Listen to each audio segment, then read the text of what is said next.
Thanks for watching Afternoon Live.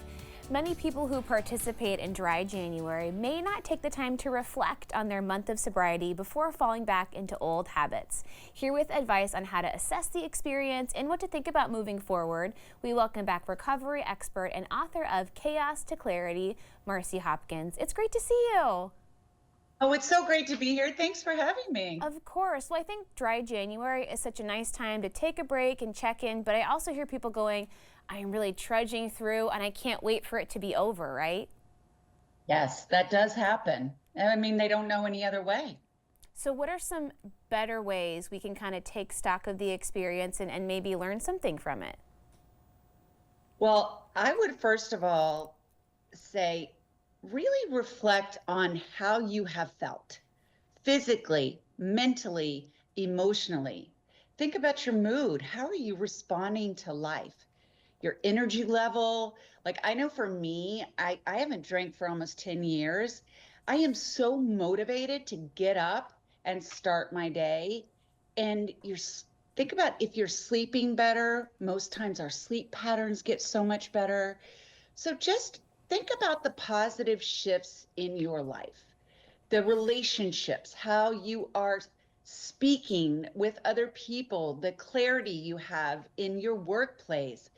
And I think when you reflect on the more positive things that have happened during this month, you're going to see that it's had a really great effect. And maybe it's something that you actually want to continue with.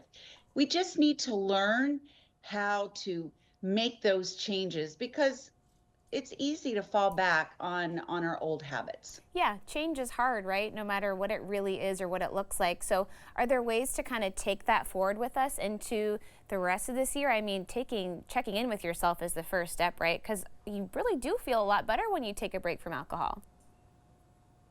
Yeah, and I think that you really need to, it's about reflecting, right? And thinking about these changes that have happened for you. And not only just physically, I mean, think about, saving money, doing more creative things, more fun things in your life. Maybe you're more curious. But one of the things that we need to do, it's actually three, changing the people, the places, and the things. Because what happens is we get in a routine. And if we're going to the same places or with the same people, we are going to be triggered. We're going to want to do the same thing that we always have done. And that's with anything. So maybe try a new restaurant or, try a new activity, maybe go with some different people, think about other people that are trying Dry January or somebody that's trying not to drink, and maybe you guys could go and explore the area and some fun things to do. But it is important that we do create the change so that we can continue on this positive path.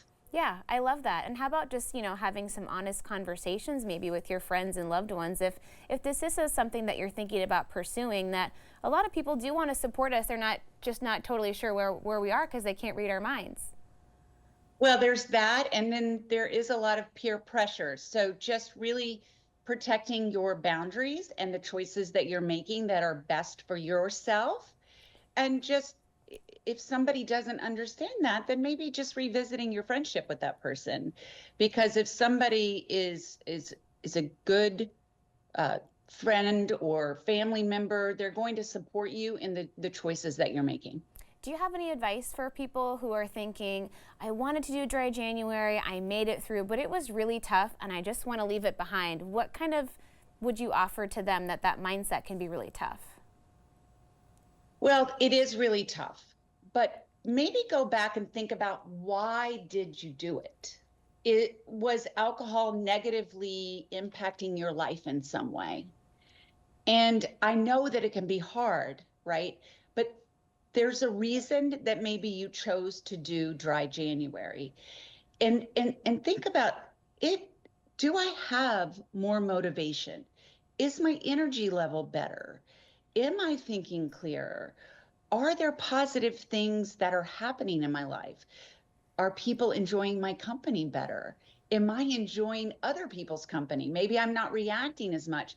And then prior to not drinking, you are reactive. Maybe because listen, I used to be that person. I used to be there. It was very hard for me to stop drinking. And there's so many benefits to not drinking. But you get in a rut, you get in the routine, and you think that that's the one thing that you want to fall back on. You have to change the way that you think about everything. And a good start to that is meditation, changing the activities, getting involved in working out, things that are positive for your body, your mind, your spirit.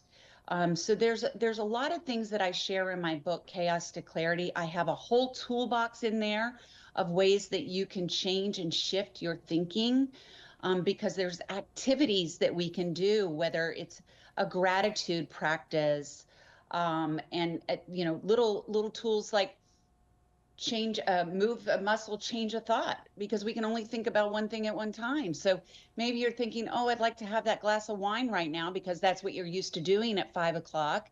And if you get up and you start doing something else, or maybe going for that walk, maybe you won't fall back on that, and you will see over time it gets easier, you get stronger, and you actually become happier and more fulfilled in life. Yeah, absolutely. So much great advice. Thank you so much, Marci. It was so nice to see you.